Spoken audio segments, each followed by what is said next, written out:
2017 was a record-breaking year for tourism in Toronto, and you might be surprised where many visitors to the Six are coming from. Laura Carney from 680 News takes an inside look at the numbers.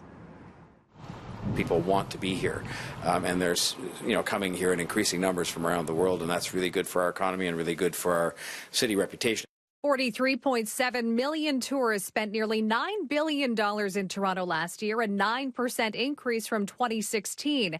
More than one-third of those tourists stayed overnight. Almost 3 million tourists were overnight visitors from the United States, and Andrew Weir with Tourism Toronto says 70% of the American tourists are flying here. And that's important because it means they stay longer. People that fly here stay longer, they do more, they spend more, and that really affects a lot more businesses and jobs all across the city. An additional 2.1 million overnight visitors arrived from overseas markets led by China, the UK, and India.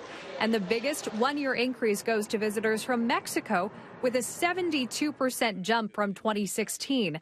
A lot of people are arriving in Toronto. They're choosing to make Toronto their destination. And sometimes in the past, it used to be a place you would kind of go through a little bit more quickly. People are spending more time here, spending more money, more days here, and that affects more businesses. Not only did the federal government remove the visa requirements for Mexican travelers to visit Canada, but Weir says many travelers are now looking beyond the United States. I'm Laura Carney. So we all know people love to visit our city and its major tourist attractions like the CN Tower and the Ripley's Aquarium. But where do Torontonians, the locals themselves, like to go? The places that are off the beaten track, the hidden gems, so to speak. We wanted to consult with some of you and some of my fellow reporters. One of my favorites, for example, is the Dumpling House here on Spadina. Best dumplings in the city, hands down. We'll have a few more examples of those coming up, but we also wanted to find the best outdoor spots as well as the most romantic. And maybe not surprisingly, the two overlapped quite a bit.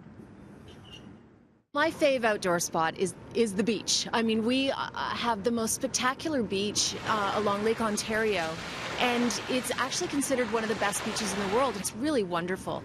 And my favorite thing to do is I'm a paddleboarder, so I take my paddleboard out. We hit the streets and got some other great ideas. I don't know if you're familiar with down at the harbourfront, there's a music garden. You get the perfect view of the CN Tower, beautiful gardens, and just the city view from ground level. So I always go there just to kind of like hang out, relax, and it's really, really serene. Scarborough Bluffs in the East End as well. True, good point, good point. Great location just to go and sightsee, eat, spend the day. Those could also be in the romantic category, but here's Christina Howren's choice for that, a place where her parents had their first date decades ago. I really do like the Old Mill Spa. They've got a great brunch, a fantastic spa itself, but also the park around it means that it's beautiful, but it's also free. So you don't have to be rich to go in there. You can go enjoy the grounds.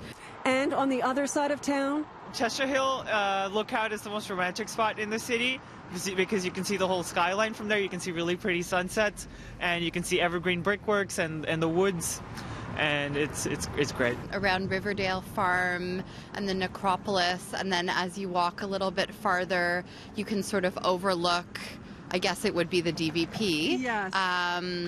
But I find that hill there very, very sort of romantic, but also just like a nice way to see the city.